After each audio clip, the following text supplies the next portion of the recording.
But all right, I'm ready to start. Hi, Ray Dickey from South Carolina, Hudson Valley CI and Association Help Now. We are in a lot of different states. I appreciate you being here. We are going to do bombed by rocks. Chris's Petrick's property was bombed by rocks. We did another segment on that. Oh, I forgot to put the link in the description, but if anybody wants it, just let me know. And then we're going to do whether managers and boards members could be friends, whether managers and board members can be friends. And I didn't want to have a lawyer on for this one because I just want to talk about what everyone's feelings are. So I'm really hoping, audience, that you're going to participate. Audience, everyone has a question. Oh, thanks, everybody. Some people like the topic. Thank you. Everyone has a question feature. That's how you communicate with us today. Please communicate. I love it. It makes the program so much better. You should feel very comfortable because I'll relay the information for you and I don't use anyone's names. I could make a mistake, so don't send me anything too top secret. This is how we're also going to start doing the CEUs because these recorded versions have become very popular. So if you're here for CEUs, use the question feature and just put in CEUs. And you'll need to do that 2 more times today. So whether you're here live right now, which is March 17th, or you're watching the recorded version for CEUs, you're going to need to keep an eye on this and enter CEUs so we can let CIMICB know you're here. With that being said, I am going to have our panel introduce themselves with who I see first, and that is Chris Loiser. Chris Lozier, CMCA, AMS. I'm located in the Myrtle Beach area. I'm an association manager. Chris, how can I differentiate between you and Chris Petrick today? Like, I know Chris, I'm going to call Chris like rock Chris, right? Because it's so cool. Do you want to think about it and I'll come back to you? I grew up because Chris was such a popular name for people our age. So everybody always called me by my last name. So you can call me Lozier if you want. Okay, that sounds good. All right. Well, Chris Rock doesn't sound good either, but go ahead, Chris. Yeah, so you're dating us, Chris. Yes.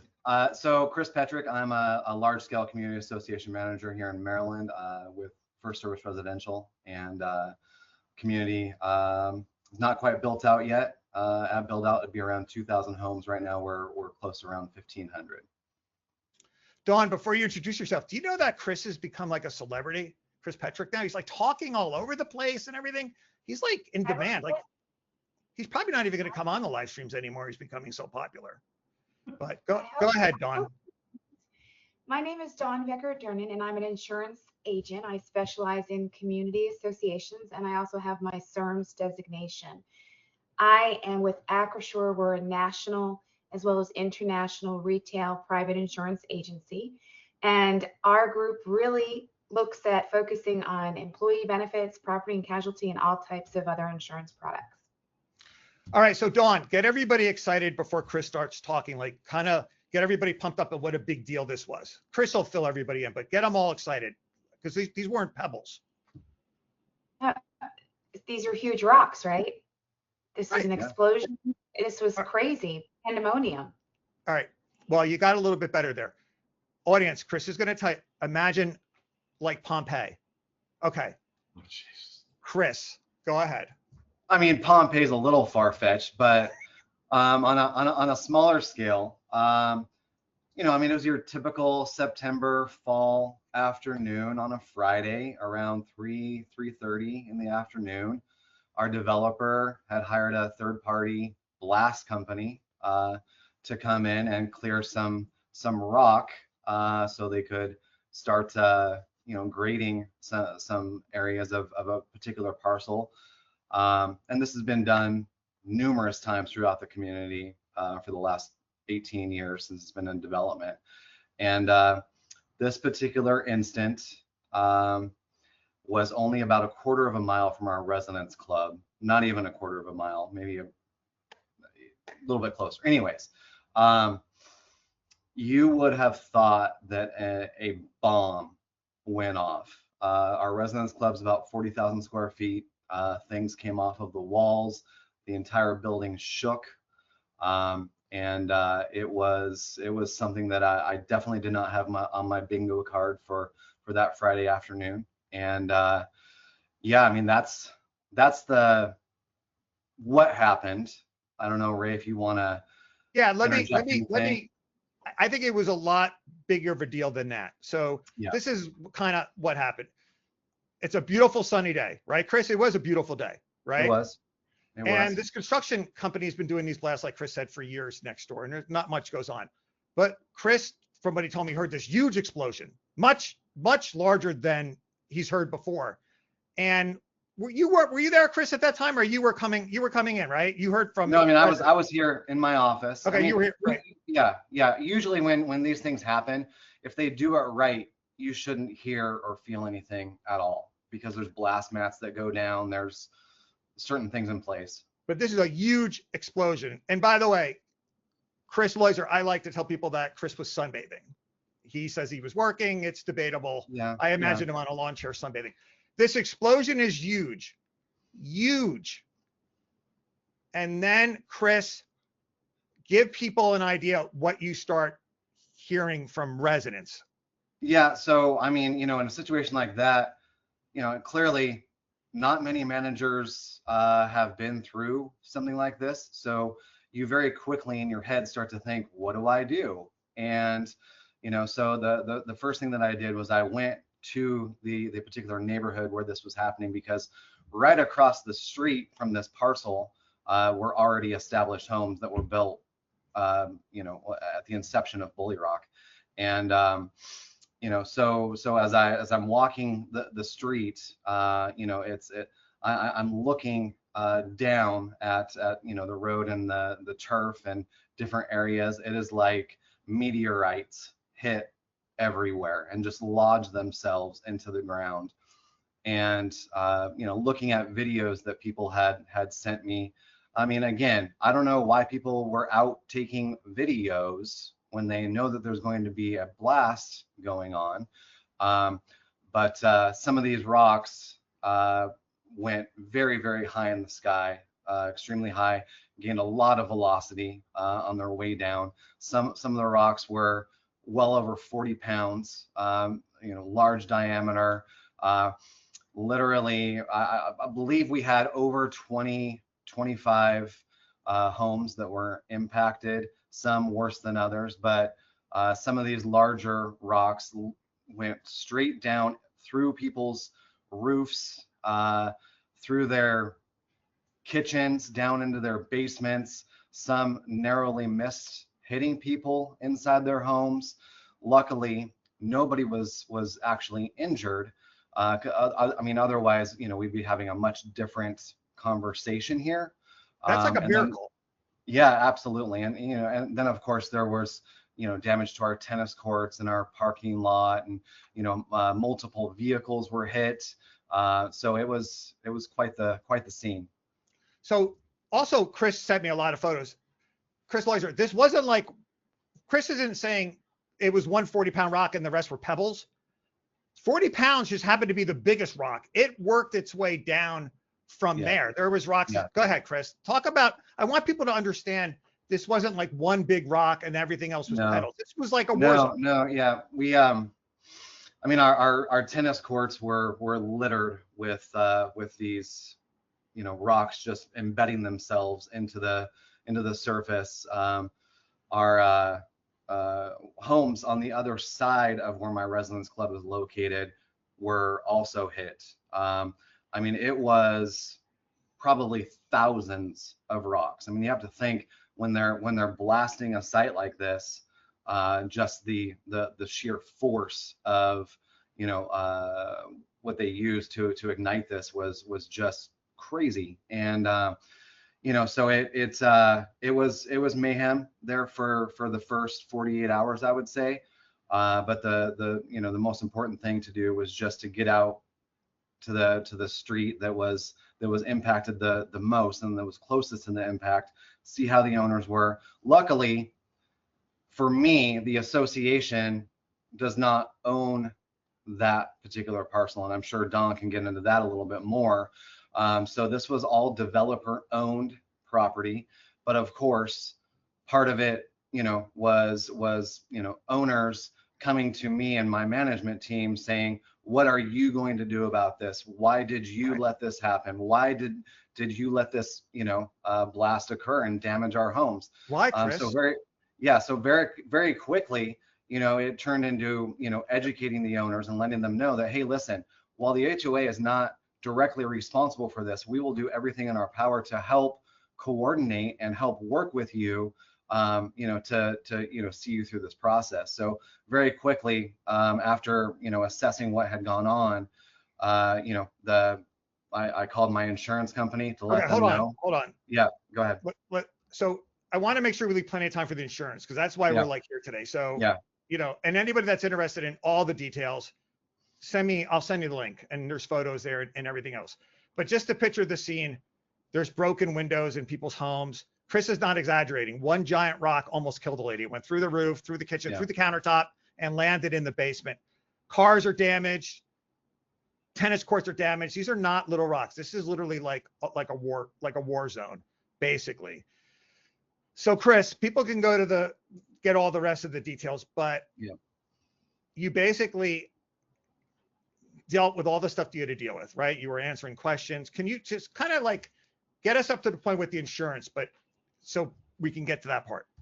It's like you almost have to, triage everything and just kind of, set up your priorities of what you have to do. And, a big thing, like I said, we'll get into it with Don, was, just at least putting our insurance company on notice at first to let them know what was going on. Contacted our association attorney, Hillary, with Reese Broom, to let her know what was going on. Contacted, my regional director, our, president of our region as well, to let everyone know what was going on, our board.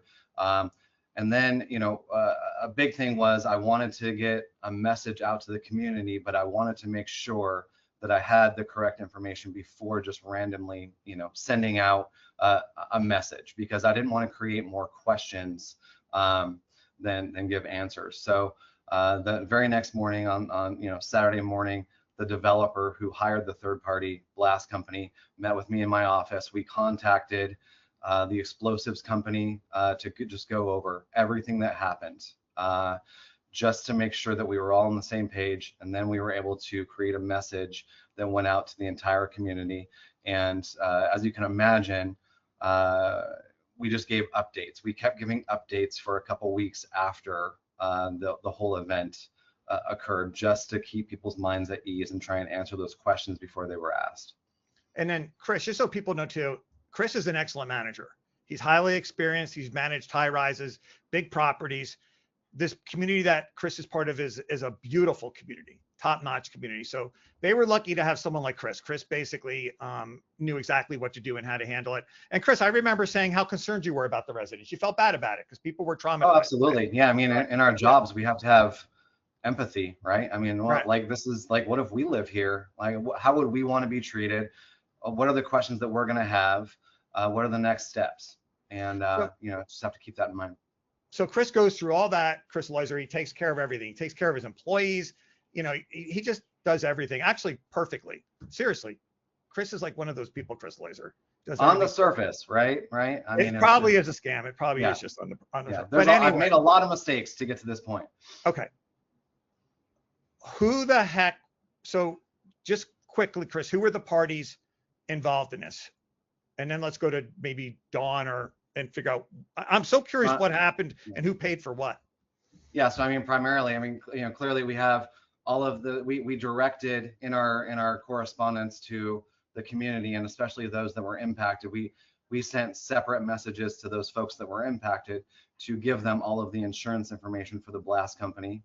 We told them to go ahead and file claims with their homeowners insurance first, because and let the insurance companies battle it out, because at the end of the day, their homeowners insurance is going to try and subrogate the loss anyway, but it's going to be a much quicker, cleaner process if they just go ahead and file that claim with their insurance company. And that's what I ended up doing as well. I hired an engineer to come in and inspect the entire residence club, my pool maintenance company to drain the pool, check all of the lines, and do any testing for that. We just literally a month before that a month before the blast occurred, paid a little over $1 million for 4 rooftop units to be replaced on the residence club. The tennis court was resurfaced less than a year prior to that, to this happening. So I had all of these things inspected along with the roof as well, and compiled all of those reports and sent all of those in. So there's a lot of moving parts. All right, and luckily for Chris's community, he's really good with the record keeping. Chris Loiser. Chris has been on here like 4 or 5 times, so I even did a segment on his roof equipment. I realized. Yeah. Chris Loiser. So luckily they lucked out. Chris has records on everything. He's big into his reserve studies and things like that. So Chris was ready to go from day one. And Dawn, if you could remember to talk about that a little bit, the advantage of that for insurance. Chris, any questions, Loiser, before we go to Dawn? No, I don't have any questions. Are you surprised by this story or you're not? I'm not. I mean, it's tough to plan for the unexpected, but you have to know that the unexpected is out there, and it's how you deal with the situation once it happens. And it sounds like Chris did everything exactly the way he needed to do it. Yeah, and luckily Chris has good record keeping. All right, Chris, can I go to Dawn, or did you want to add anything else? Yeah. Okay. Yeah, go ahead. Dawn.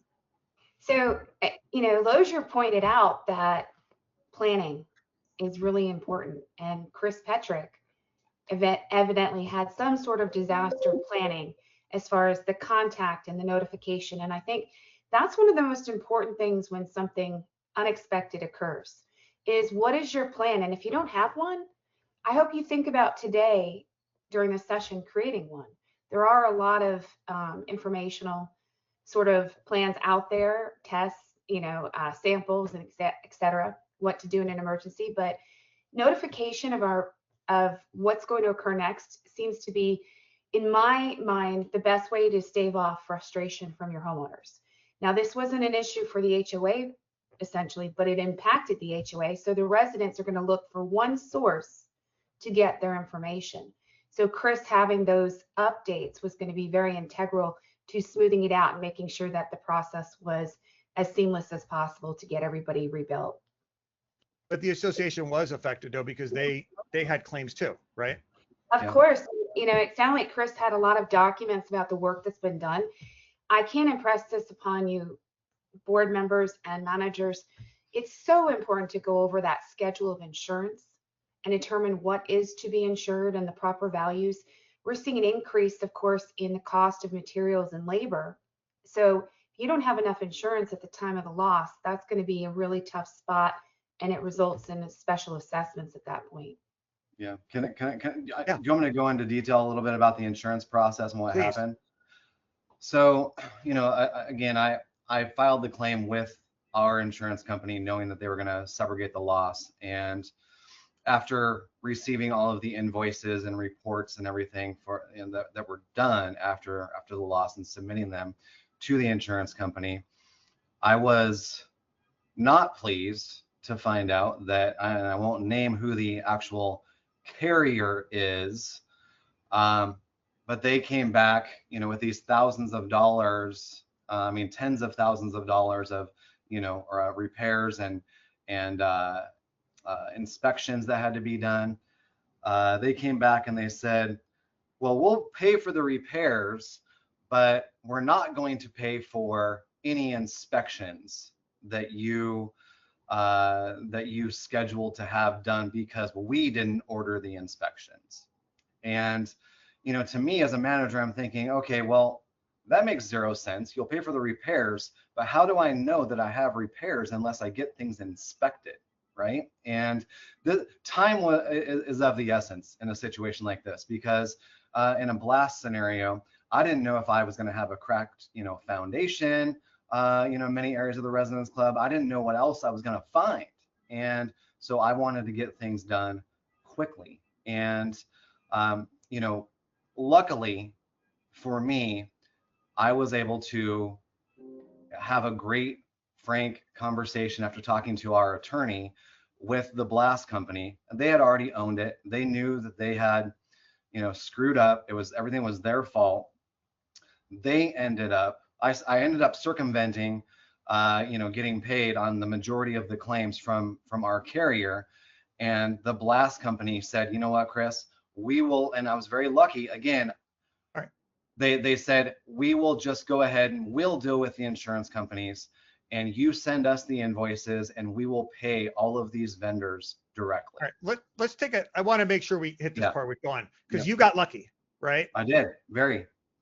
Dawn, what's your feedback on this? Since Chris was unhappy because the insurance company didn't want to pay for the inspections. And obviously Chris made a really good point. Well, we got to know what's broken. You know what I was thinking also, Chris, was that it's almost due diligence too, to make sure that things aren't going to fall down, fall apart, and things like that. The insurance company is always talking about protecting the property. Dawn, what is the deal with that? Is that something that's standard in the industry and managers should be prepared for that? What's your commentary? Actually, we have seen a lot of insurance carriers deny engineering reports. So my recommendation is on this is, essentially the absence of insurance doesn't negate the responsibility to repair or replace. And as Chris pointed out, there is the essence of time. And they also need to determine not only the structural stability, but safety for all of their residents and for the structure itself. I think you have a good case to make an argument for the insurance carrier why those type of reports should be paid. And as Chris pointed out, a lot of times the carriers will say, well, we didn't order it, so we're not going to pay for it. So that's a discussion to have right up front during the process with the claim. Hey, we've submitted this claim and we would like to discuss the cost for inspections to determine safety. A lot of the carriers will work with you when you're up front, but that's not something that you're always going to think about when you're in the midst of reporting a claim. So this is something that also experience will tell you, or if you tune into this webinar. Chris Loiser, I feel like this is really unfair, right? I mean, Chris Petrick was checking on the safety of people and he had to get inspections done. The insurance company didn't want to pay for it. I'm surprised about this. Are you surprised about it? I am a little bit surprised about it, yes. Yeah. But I mean, as Dawn said, I mean, that's, as a manager who has experience, you learn, and you learn which questions you need to ask up front and right away, so that you're ahead of the curve. You don't want to have to be, trying to play catch up when it's a situation like this, especially one that was as large and all encompassing as this, and one that personally, I don't hear about that. If it's a hurricane, sure, but I don't ever deal with explosions, so it's a little different for me. So Chris, you were surprised and disappointed, even though you overcame it, but you got lucky. You were surprised about the inspection process not being paid for. Were you surprised about anything else in regard to the insurance, good or bad? Talking to me or Don? I'm talking to you, Chris. I'm sorry. Okay. Yeah. I definitely voiced my displeasure to all parties involved, including the adjuster, the carrier itself, and my agent for not necessarily going to bat for me and trying to really have my back on this and defend my position. And honestly, I wouldn't change what I did. If I had to go through this scenario again, I would do the exact same thing, because we did find deficiencies that needed to be addressed very quickly. And one of the things that I was upset about was the delay in the carrier getting an adjuster out here and for responding to my emails and my messages and my phone calls. And it was a very trying, taxing time mentally, Right. trying to get through that. People are asking me questions. To backtrack a little bit, Dawn, Chris felt like no one had his back. Shouldn't somebody have your back? Like who should you feel is rooting for you, and who's not going to, who are, as a manager, going to feel are going to be their adversaries in this kind of situation? Dawn, if you're comfortable talking about it, and who are you going to feel have your back? So you always need to start with the agent who placed the coverage on behalf of the community. That is the first line of defense. Now, it's most important, and I know it gets confusing, but insurance agents that sell you insurance cannot adjust claims. That's a conflict of interest. So oftentimes when a claim does occur, agents are not able to really answer questions or provide details. However, they can certainly ask for updates and push it along, especially as Chris pointed out, when there's a length of time and the carrier assigning an adjuster. That should really be pushed by the insurance agent and their staff. Extremely important. That's the purpose of the agent. Now, a lot of times when we look at insurance agents and their role, people will say it's just to place insurance, provide quotes, provide advice. But I also say it's important to follow up with those carriers that you've placed the coverage with to make sure they follow through on their contractual commitment to your client. So Chris, the inspection surprised you. They didn't want to pay for them. And a quick question from the audience. Did they pay for the follow-up inspections after the repairs, the document, and everything was all fixed? I know you said that you ended up getting paid for the repairs anyway through a third party, I guess, right? Yeah, so right now the blast company is working with our carrier, to probably get reimbursed for those. I'm not, you know what, at the end of the day, it's off my plate. And, however they fight over who gets paid, we've been made whole. And again, I have voiced my displeasure with my agent. I mean, I didn't even get a phone call from my agent, probably for the first 2 weeks even, saying, hey, Chris, is there anything that we can do on the back end to help support you? Like that was ridiculous. So it's, left a kind of a bad taste in my mouth. Especially, I know I keep saying this, Chris, but I do know you, and you got records on everything. You are I would imagine, as far as an insurance company goes, you're like a management dream, right? You got records on everything. You know what you're talking about. Dawn, that commentary, that overall feeling that Chris left with, I guess, disappointment, if that's okay, Chris, interrupt me if I'm wrong. That shouldn't be, right? You should really feel like that agent has your back, I guess, or at least staying in touch with you. Yes, I agree. I mean, there are times where we've had clients get very upset with us as to the status of the claim, meaning that it's held up in the courts, or maybe they don't feel that the adjuster has closed out the claim, or it's reserved too high. But without a doubt, if Chris is feeling that there is a deficiency on the agent's end, then that agent probably wasn't very communicative or did not respond thoroughly. And that's disappointing. Not all agents are equal. And I don't know if this agency specialized in community associations. I would gather perhaps they don't. Maybe they dabble in it, have a couple accounts, but maybe that's not their main focus. Community association insurance agents would understand that Chris probably has a line out his door. So if they don't give an answer, Chris is probably going to show up at their house. That's what I was thinking, because that's a good account. All right, Chris, inspections we're not happy with. The adjuster, how long it took, not happy with. The general responses you're getting, not happy with. Was there anything else? That's enough. So yeah, I mean, so basically right now, the main question that we're getting from our residents is, because we had promised our residents a town hall once the report was done from the fire marshal regarding the blast, because that's a question that our residents have is the why behind it.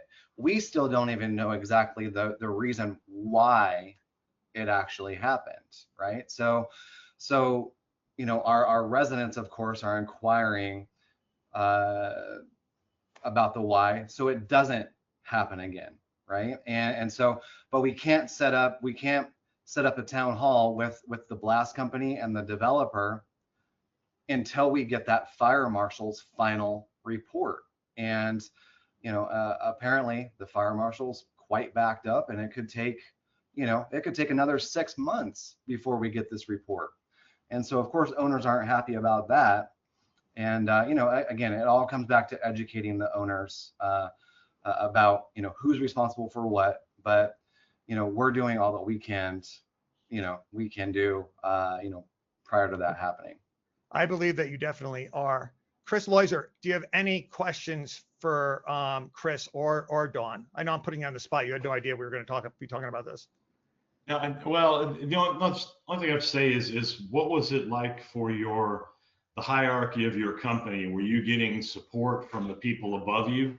I Oh, know that's yeah, something. I work for a smaller company, so yeah, I can talk to every step of the way. yeah. But I just Yeah, I was mean, curious. 100%. I was getting a lot of support from everyone. I was keeping everyone informed that I report to. And they were trying to apply pressure where they could.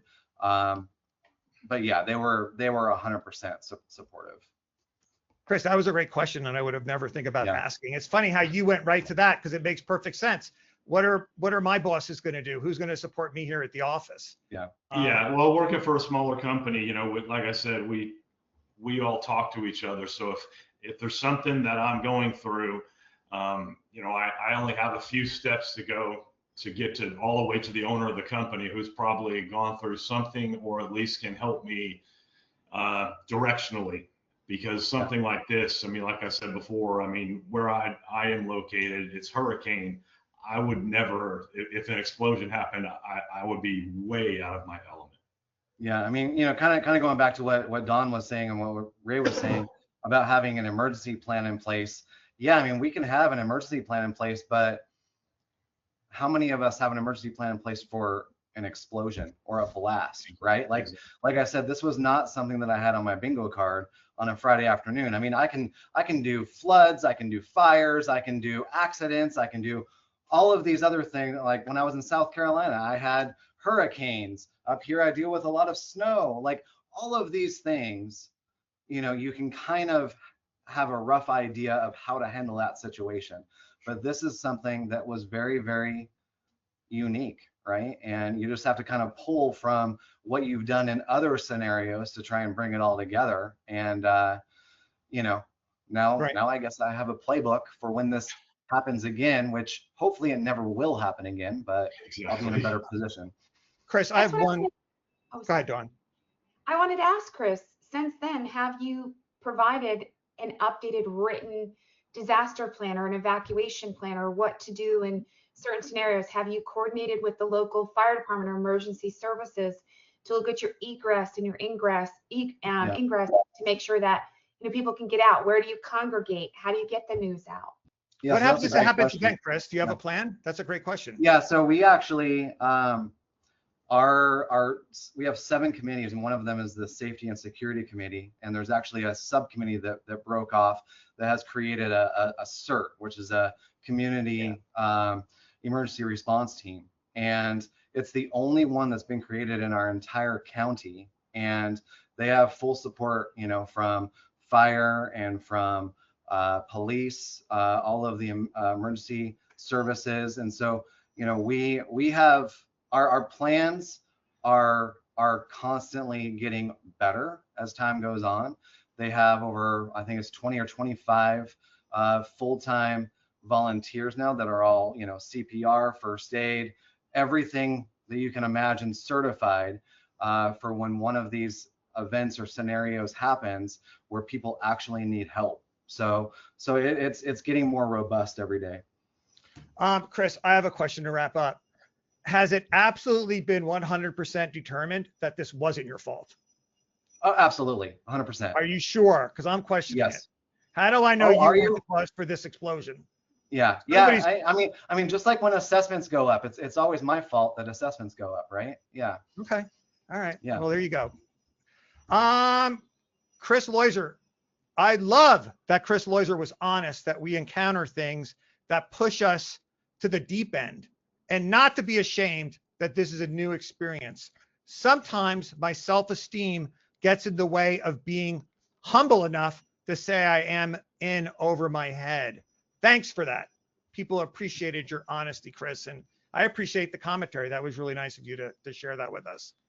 Sure. Dawn, I want to move on to whether board members and managers can be friends, but any other, this is such a big insurance picture here. Yeah, but I'm a big planner. I spent over 20 years in the fire service. So for me, preparation, planning, training is what really helps when it comes down to a disaster. So I did put in the chat, you can look up through FEMA, CERT training that is available, and there is online classes for disaster response. So a lot of these things are free at no cost. So if you're wondering about that for your community, don't delay. Go and check it out through the FEMA.gov website. Now, from an insurance, oh yeah, go ahead. No, I just pass that along to people, but go ahead. Yes. Now, from an insurance perspective, we always ask those questions. What's your plan? What are you going to do? Take a video of your community, walk through it, look at everything in a different light. Look at it as if you had to get in and get out very quickly. How would you do it? And try and find those, let's say, gaps and things that you wouldn't think of. If you're near an airport, what if a plane were to crash? What's the response there? You have to think of it. If you're next to a major highway and there's an evacuation, are you going to be able to get on that highway for your residents? Those type of things. It's important. Dawn, I'm questioning whether or not you really have to plan if an airplane's going to crash on your.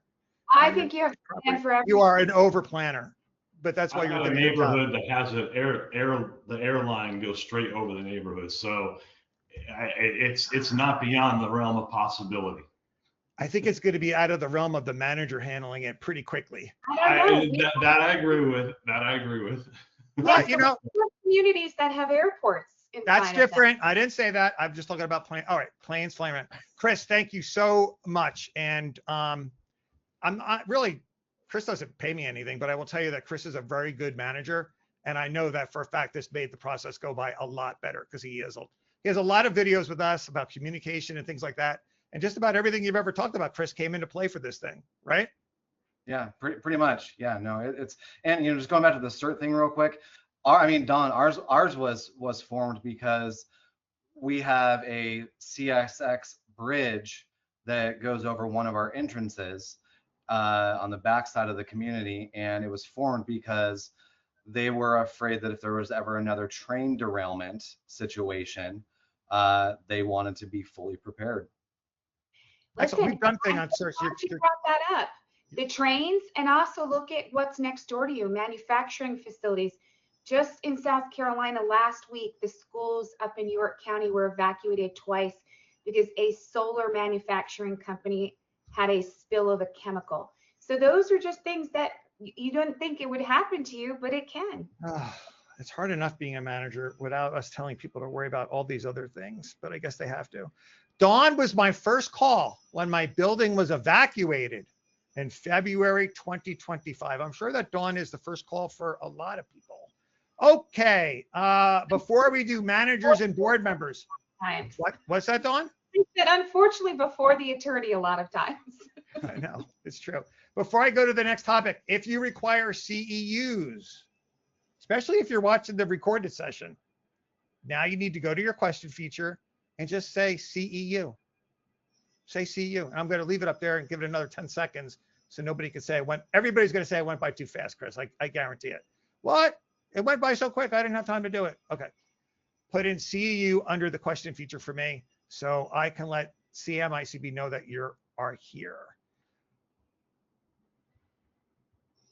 Managers and boards. Can they be friends? I cannot wait to give my opinion, but I'm going to wait. I have a theory on this. Chris, I'm going to start. Well, let me ask the audience a couple questions, and then we'll go to you guys. And I'm going to go through them quick, audience, so you can just kind of remember them and add your commentary, and I'll read it as we catch up. Can a manager truly stay neutral if they are friends with one board member? Is socializing with board members after hours inappropriate? Should managers avoid friendships with sitting board members entirely? Does friendship create hidden influence over board decisions? And lastly, should managers decline invitations to private dinners or drinks with directors? All right. So while that is floating out there, Chris, and I hope our audience offers a lot of commentary, can managers and board members be friends? Well, to give you one word to answer every single one of those questions, it's perception. You can be friendly with board members, but to be friends is a whole nother level, especially if one of the people that's on the board that you're friends with has say a landscaping company. and they were part of the bidding process and say they won the bid. Obviously that board member would need to recuse themselves, but on the board manager, it's very difficult for him to recuse himself.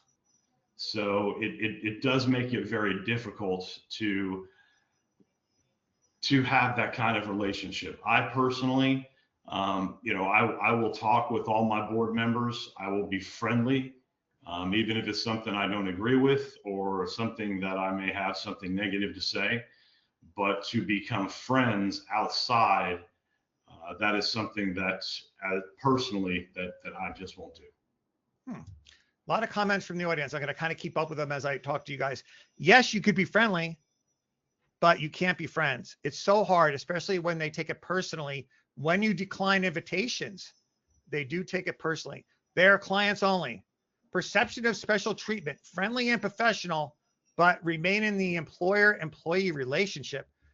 Chris, this topic came up because of a live stream you were on, and you were mentioned being friendly with one of the board members, and some people in the audience were like, no, you can't be friends. Chris, what do you think about this? Yeah, are you, which Chris? The Rock Chris. Okay. Yeah, so when I had mentioned that I was friendly with a board member, I want to preface that with, we all have those one or two board members that we get along with the most, that really go to bat for us, that are the ones that are our biggest advocates. And kind of like Chris was saying, at the end of the day, we're here to do a job, right? Like we are here to manage the community, and we have that relationship that shouldn't cross certain boundaries. And I will have great conversations and learn about my board members and give them a little bit of my information, but I'm not going to divulge a lot of information. I will come to like some of our lifestyle or social events that we have, but the board or residents, when they see me come to these events, guess what? They will never see me with a drink in my hand.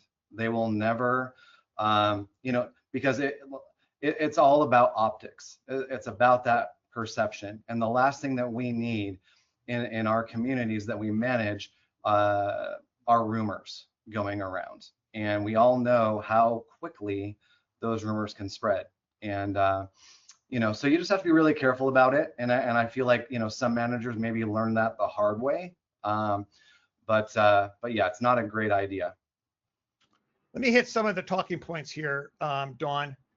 And then I can't wait to give you my idea, Dawn. And I don't think anyone's going to agree with me, but I love to play devil's advocate. Appearance of favoritism to other directors, maintaining neutrality during board disputes, confidential information shared socially, influence over employment decisions, socializing with one director over another, friendships after boards change, manager's duty to the association on individuals, risk of exclusion, and lastly, setting clear professional boundaries. Dawn, you see things from an outside perspective. What do you think about, can managers and board members be friends?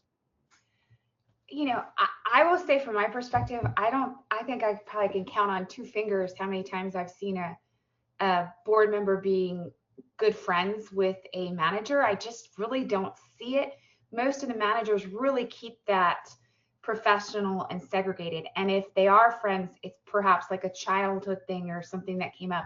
And I really see managers that seek out those friendships because of the professional boundaries that they need to keep. Chris Lozier said it best. It's perception. And so if the perception is that there is favoritism or that there could be that perception, I don't think you should cross the line. Okay, so questions, let me get these. Some board members are too gossipy about residents' private business and vice versa about the manager to residents. Gossip, gossip, gossip. If I go out anywhere and run into homeowners, I leave shortly there afterwards. I've had we saw you out drinking after hours at the local bar. They took the time to come to my office to inform me. Won't ever happen again. That is just absolutely awful, awful. All right, Chris Lozier, I'm going to start with you. No one ever agrees with me. I'm always devil advocate on this. I think board members and managers can be friends if the power dynamic is equal. And I'll give you, right now, at this point in my life, I feel like I'm a lot more comfortable to be with friendly with people because I feel like the power dynamic is a little bit more equal. You know what I mean? Financially, it's not when I had my kid in college and everything else. I feel like it's more of an equal situation. So I feel more comfortable being friendly with people. I think it's the power dynamic that matters. If you're a manager and you're a billionaire and you could leave that job, you're in a much better position, I think, not to be influenced by your friendship with the board member. Chris, tell me if I'm right or if I'm wrong. Uh, I don't mind if being wrong. I don't. No. You know, from a personal point of view, you know, you're going to have a different type of relationship with each board member on each board. It's just the way it is. Different personalities react differently with each other. But again, and I hate to do this, but sometimes I try to narrow it down to its lowest common denominator. And in this particular case, for me, the one word is consistency. If I'm being consistent with one board member, I want to be consistent with all of them. As far as the gossiping and that kind of stuff that's brought to my attention, you know, I don't want to have to go through explaining myself. I want, you know, it's something that I already have in place, and I don't have to justify my actions because I did something that, again, like Chris said, it optics, perception, what have you, that other owners might see it that way. You know, I don't have it, but I know some of you know that my wife is also in the industry and she is an on-site manager. So she's stuck in one place. So she has certain people that come to her office and talk to her on a daily basis. And some people believe that they get special treatment because they come to her office on a daily basis. It's just not true. It's just, you know, you have to deal with what you have to deal with on your property. I'm fortunate, my portfolio, I don't have that same setup, but one of the ways I do run things is in order to keep things moving forward and not creating more work for anybody involved, is I usually speak directly with the board president. I let the board president then go to the other board members and ask questions. Now, it's not that I have a preferential treatment for the board president. It's just that the other board members voted that person to be the board president, to be their chairperson, their leader. And so that helps with the consistency as well, because it's between two people, and then that board president kind of assimilates the information to the other board members. Okay, don't get me on another topic. That's good advice about the proper way to communicating. Mm-hmm. You know, Chris, I'll just say this. I see you as having a high power dynamic at your job. You're well respected. Let's face it, your company, if you're unhappy, they're going to put you somewhere else. Nobody wants to lose you, right? Sure. Don't you feel like that gives you some power, Chris, to be maybe a more equal footing to a board member, which therefore could make it that you could be more friendly? Because I don't feel like a board member in your case they're not really going to make your life miserable to a certain extent, because you're so well respected. You know what I mean? You've been around a while. I don't know. What do you think, Chris? Well, again, I think part of that respect. Go ahead. Other Chris? Yeah, but I'm sorry. Now I feel bad. I'm taking all that. No. No. I mean, now I feel bad. He has the same answer I do. So and he has more experience than me. Let's let him answer. Someone, I feel like now I have to give Chris Loiser like a big long compliment. Like, no. Now I feel like I'm taking it away. All right, Chris Petrick. I'm sorry. I know more about Chris Petrick because I've known him a long time, Chris Loiser. So that's why. But Chris, I feel like you have a high power dynamic. What do you think about that? Yeah, I mean, it's one of those scenarios. I mean, I'm in a very fortunate situation to where I feel like we are on very equal footing, and I've gotten to the point where my board trusts me, and the decisions that I make are in the best interest for the community, and I always keep them updated, and I'm very transparent about everything that's going on. So they don't have a lot of questions, about a lot of things. But going back to your question, I mean, I would say no, we can't be friends. No. And you know, it's just one of those things where, you know, it's like the telephone game that you play in elementary school, right? I mean, it's going to go throughout the entire community. It's going to go on Nextdoor. It's going to go on Facebook, because some people just have nothing better to do with their time. And then when it gets back to me, it's going to be completely different than what the actual real life scenario is. So you know, it's just, yeah, I mean, I agree 100% with what Chris said about, you know, that dynamic.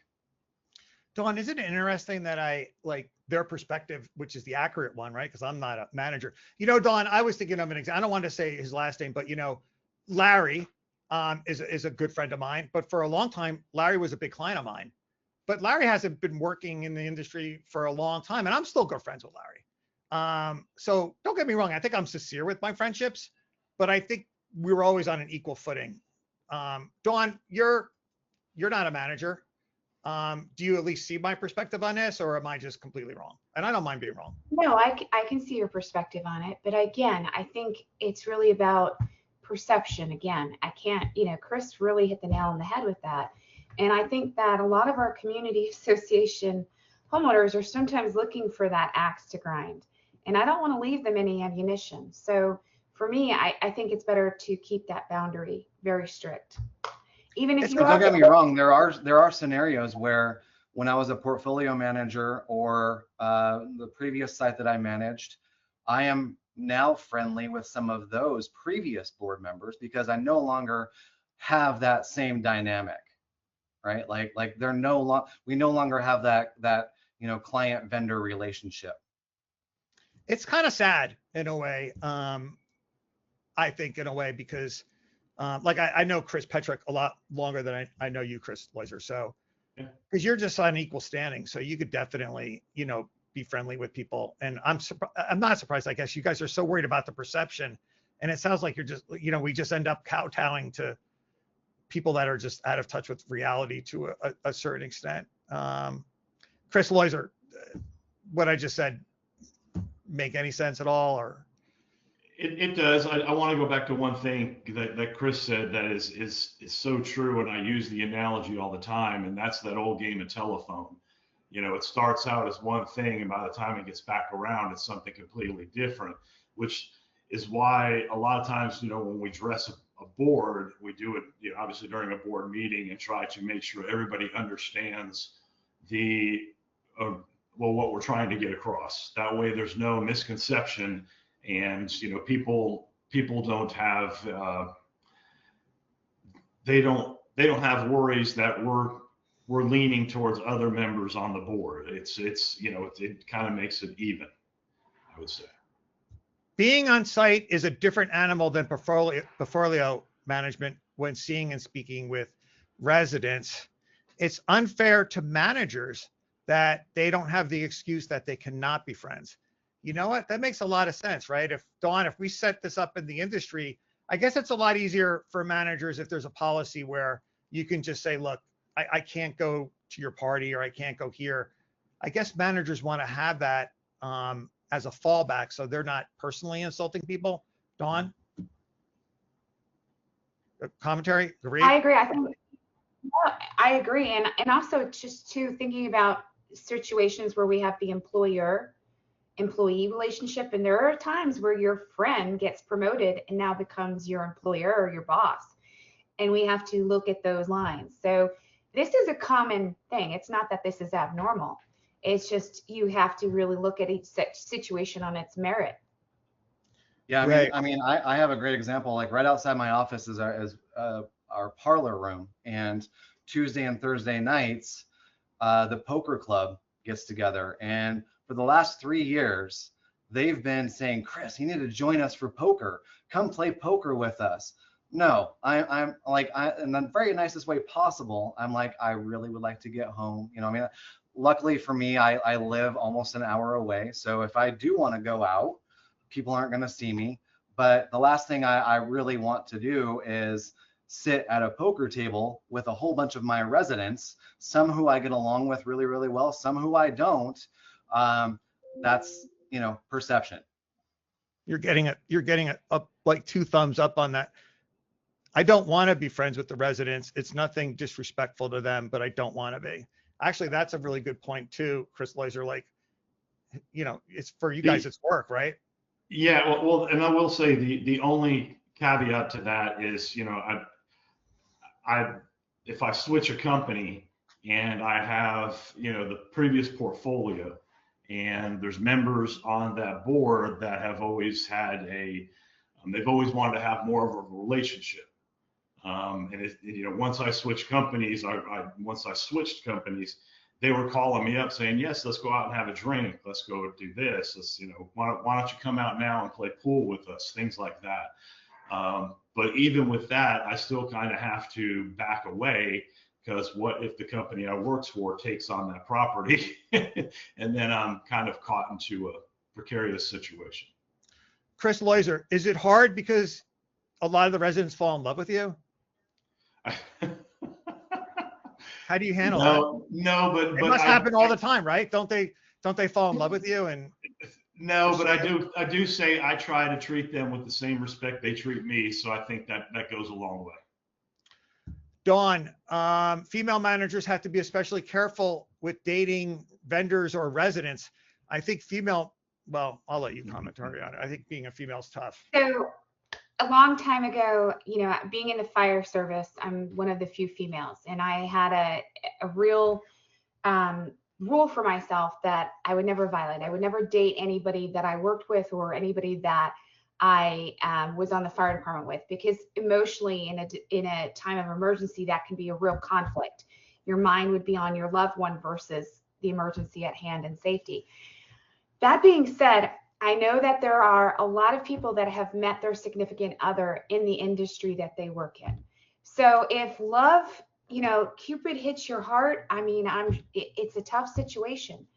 I think it's ill-advised to continue the relationship, but in a world of hurt and unhappiness, a little love sometimes is also a great thing.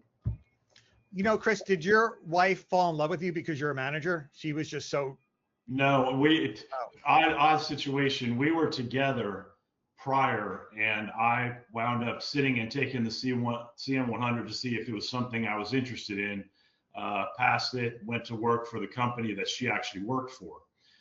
Worked for them for 6 years, and then moved on to another company. During those 6 years, there were maybe 2 people out of about 70 people that knew that we were even together. We didn't go outside and socialize with each other.